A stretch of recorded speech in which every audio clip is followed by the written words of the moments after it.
আসসালামু আলাইকুম রহমতুল্লাহ বরকাতুহ।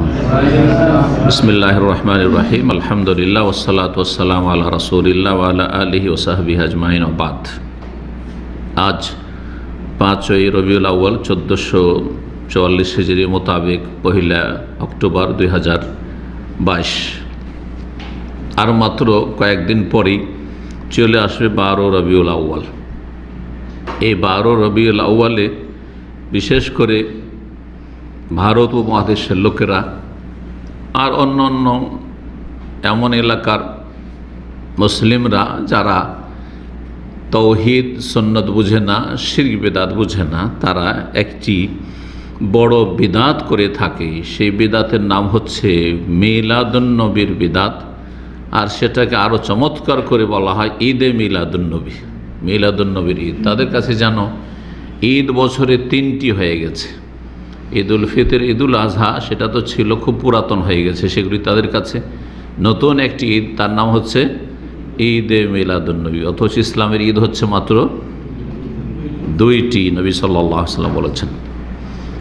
আল্লাহ রাব্বুল আলামিন কোরআনে কারীমে ইরশাদ করেছেন, আল ইয়াউমা আকমালতু লাকুম দীনাকুম ওয়া আতমামতু আলাইকুম নি'মাতি ওয়া রাদিতু লাকুমুল ইসলামা দীনা। আজকে এই মিলাদুন্নবী সম্পর্কে কয়েকটি পয়েন্ট আপনাদের সামনে পেশ করব অল্প সময়ের ভিতরে। সূরা মায়েদা আয়াত নম্বর 3-এ মহান আল্লাহ ইরশাদ করেছেন, আজকে তোমাদের জন্য তোমাদের দিনকে পূর্ণ করে দিলাম, আকমালতু কমপ্লিট করে দিলাম, ও আতমামতু আলাইকুম নি'মাতি, আর আমার নিয়ামতকে তোমাদের উপর পরিপূর্ণ করে দিলাম, সম্পূর্ণ করলাম, ওয়া রাদিতু লাকুমুল ইসলামা দীনা, আর তোমাদের জন্য ইসলামকে তোমাদের দিন স্বরূপ, জীবন বিধান স্বরূপ আমি পছন্দ করলাম, মনোনীত করলাম। এই 3টি কথা আল্লাহ বলেছেন। তাহলে আমাদের দিন অসম্পূর্ণ না সম্পূর্ণ? দিনকে আল্লাহ রাব্বুল আলামিন কামিল করে আকমালতু সম্পূর্ণ করে দিয়েছেন। যখন সম্পূর্ণ হয়ে গেছে তাহলে তাতে আর কোনো কিছু বাড়াবার কারো সুযোগ নেই, আর কারো অধিকারও নেই।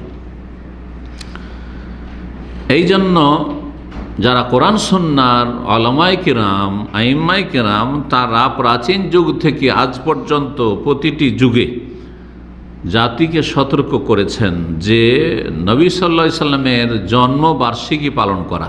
মিলাদ মানে হচ্ছে জন্মবার্ষিকী, আর মিলাদুন্নবী মানে নবী সাল্লাল্লাহু আলাইহি সাল্লামের জন্মের দিনকে কেন্দ্র করে কোনো উৎসব করা বা কোনো কিছু করা, অনুষ্ঠান করা, আনন্দ করা ইত্যাদি।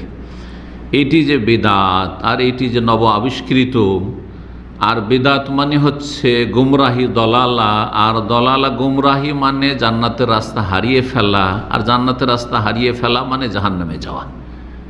নবী সাল্লাল্লাহু আলাইহি সাল্লামের সুন্নতি খুতবাতে এই কথাগুলি রয়েছে। জি, কুল্লু বিদআতিন দলালা কুল্লু মুহদাসাতিন বিদআ। ধর্মের নামে নেকির আশায় যদি কেউ কোনো নতুন কাজ করে তাহলে সেটা হচ্ছে বিদআত।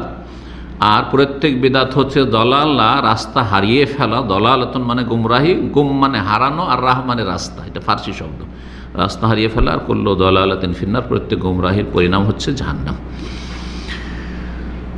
এই হাদিস কুল্লু দলালাতিন ফিন্নার পর্যন্ত নাসাইতে রয়েছে, আর এই শেষ বাক্যটি ছাড়া বাকিটা অন্য অন্য আরও সহিহ হাদিসে রয়েছে।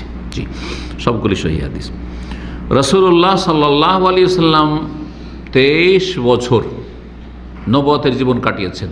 কোনো একটি বছরও জন্মবার্ষিকী তাঁর মিলাদুন্নবী পালন করেননি। তার খোলাফায়ে রাশেদিন কত বছর থেকেছেন? 30 বছর থেকেছেন। 4 খলিফা রাদিয়াল্লাহু তাআলা আনহুম, তারা কেউ করেননি।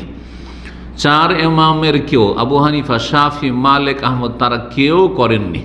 তাদের ছাত্ররাও কেউ করেননি। আবু হানিফা রাহিমাহুল্লাহ ছাত্র আবু ইউসুফ মুহাম্মদ, আরও যেসব আইম্মায়ে কেরাম রয়েছেন মুহাদ্দিসিন, তারা কেউ করেননি। যেই ব্যক্তি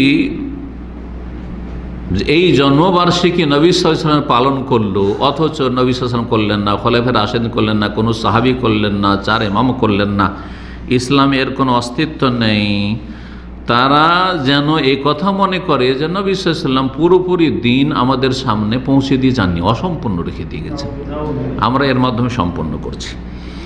তাহলে এই ধ্যান ধারণা সে বলুক আর নাই বলুক, হয় ভাষাই বলছে আর না হলে তাদের আচরণ বলছে।